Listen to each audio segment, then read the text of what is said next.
ডাঙৰীয়া তেখেতক আমি শুকাই দিছোঁ আপোনাৰ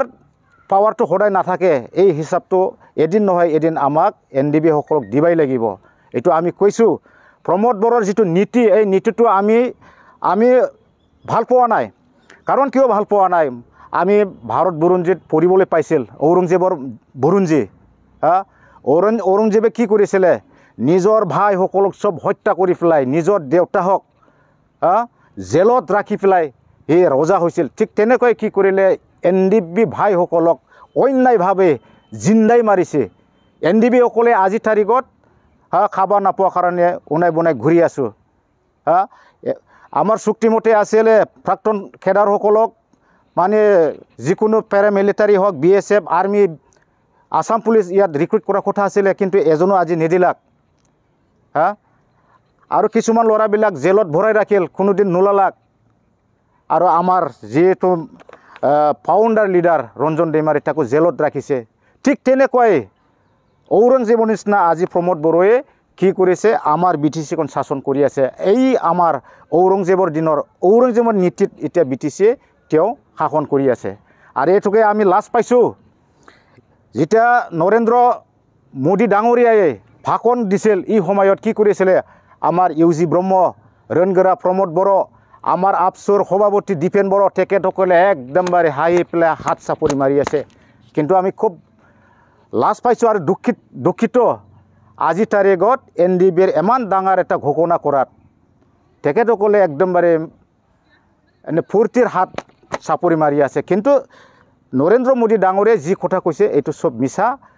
হয়তো নৰেন্দ্ৰ মোদী সঁচা বুলি ভাবিছে কাৰণ প্ৰমোদ বড়ো গোবিন্দ দীপেন বড়োহাতে কৈছে কি NDBৰ সমস্যা সমাধান হৈ গ'ল এইটো আমি আমাৰ ভাৰতৰ প্ৰধানমন্ত্ৰী নৰেন্দ্ৰ মোদী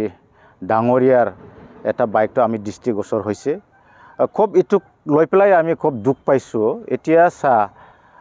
আমাৰ ভাৰতৰ প্ৰাইম মিনিষ্টাৰ তেখেতে কোনোদিন মিছা কথা ক'ব নোৱাৰে তেখেতে সঁচা কথাটোই কৈছে আমাৰ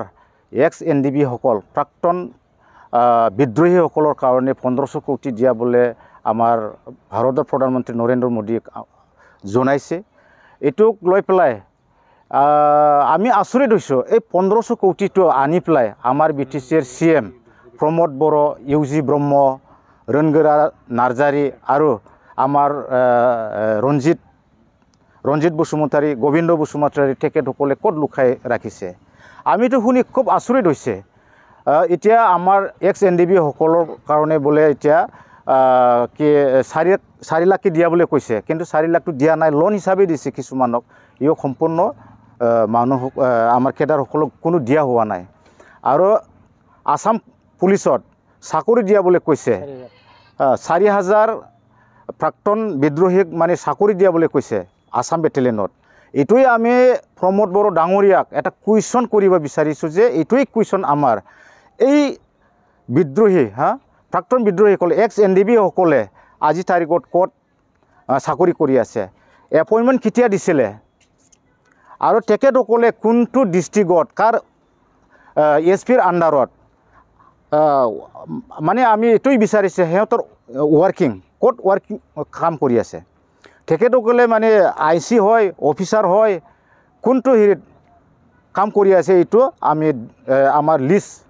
ডকুমেণ্টছ সহকাৰে আমাক লাগে এইটো প্ৰমোদ বড়ো ডাঙৰীয়াই আমাক দিব লাগে আমি এইটো জনাইছোঁ আৰু এটা কথাটো আমি শুনি আচৰিত হৈছোঁ এক্সক্ৰেচিয়া যোনবিলাকে শহীদ পৰিয়ালত 5 লাখ দিয়া বুলি কৈছে কিন্তু আমাৰ তামোলপুৰত এজনো শহীদ পৰিয়ালে এই 5 লাখ টকাটো পাবলৈ সক্ষম হোৱা নাই ইয়াৰ কাৰণে আমি প্ৰমোদ বড়ো ডাঙৰীয়াক বা UG ব্ৰহ্ম ডাঙৰীয়া গোবিন্দ বসুমতাৰী ডাঙৰীয়া ফেৰেংগা ডাঙৰীয়া তেখেতসকলক আমি আমাৰ এই 1500 কোটি NDB সকলক যিটো মুকলাই দিছিলে ভাৰত চৰকাৰে এইটো আমাক হিচাপ লাগিব এইটো আমি আজি এই তামোলপুৰৰ পৰা NDB সকলে হিচাপ বিচাৰিম আৰু তেখেতসকলে আমাক অতি সোনকালে এই হিচাপটো দিব লাগিব আৰু এটা কথা কৈ আছে এতিয়া বোলে আসাম চৰকাৰে মানে বছৰে 800 কোটি আমাৰ BTC অঞ্চলৰ উন্নয়নৰ কাৰণে পইচা দিয়া বুলি কৈছে এই কথাটো আমিও বুজি পাব লাগিব এতিয়া কৈছে কি হেল্থ আৰু এডুকেশ্যনত দিয়া বুলি কৈছে কিন্তু আমি এইটোকে কুৱেশ্যন কৰি আছোঁ এতিয়া হেল্থ মানে মেডিকেল কেইটা মেডিকেল বনালে আমাৰ BTC অঞ্চলৰ বা BTR অঞ্চলৰ প্ৰমোদ বড়ো ডাঙৰীয়ে কেইটা মেডিকেল বনালে এইটো আমাক হিচাপ লাগিব এডুকেশ্যন ক'ত কলেজ বনালে ক'ত মানে হাই স্কুল বিল্ডিং বনালে এই হিচাপটো আমাক দিব লাগিব কাৰণ ইয়াৰ কাৰণে লাগিব যিহেতু এইটো ফিজ একৰ্ড হৈছিলে যেটো ফিজ একৰ্ড বুলি কৈ আছে ফিজ একৰ্ড কৰাত কিন্তু NDB ভূমিকা বেছি আছিলে গতিকে NDB সকলৰে এই আসাম গভৰ্ণমেণ্টে বছৰে 800 কোটি দিছে এতিয়া 4 বছৰ হৈছে 4 বছৰত কেমন হ'ব 3200 কোটি হ'ব এই 3200 কোটিৰ হিচাপটো আমাকো লাগিব গতিকে এই পইচাবিলাক অসম চৰকাৰৰ যদি দিছিল দিয়াটোতো সঁচা কথা আৰু নৰেন্দ্ৰ মোদী যেটো আমাৰ এই বড়োলেণ্ড মহা উৎসৱত আহি পেলাই এই ঘোষণা কৰিলে এই ঘোষণা কৰিছে আৰু আমাক NDB সকলক যেটো শহীদ পৰিয়ালক 5 লাখ NDB সকলক মানে পুলিচৰ এপইণ্টমেণ্ট দিয়া এই কথাটোতো মিছা কথা কোৱা নাই এইটো আমাৰ প্ৰমোদ বড়ো ডাঙৰীয়া সকলে নৰেন্দ্ৰ মোদীক মিছা কথা কৈছে তেখেতসকলে মিছা কথা কৈছে এই মিছা কথাটোৱে মানে এতিয়া আমাক প্ৰমাণ লাগে আমাকতো ক'ত মানে এপইণ্টমেণ্ট দিলে এটাও NDB ল'ৰাবিলাকে একৰ্ড হোৱাৰ পাছত এটাও NDBয়ে কোনো পুলিচত কোনো জয়েন হোৱা নাই আৰু কোনো এক্সক্ৰিচিয়া শহীদ পৰিয়ালক হয়তো এটা দুটা দিব পাৰে কিন্তু আমাৰতো শহীদ পৰিয়াল মানে 5000ৰো অধিক আছে তেখেতসকলক মানে দিয়া নাই এইটো মিছামিছিকে নৰেন্দ্ৰ মোদীৰ ডাঙৰীয়াৰ আগত এইটো ক'বলৈ দিয়াটো আমাৰ কাৰণে খুব দুৰ্ভাগ্যজনক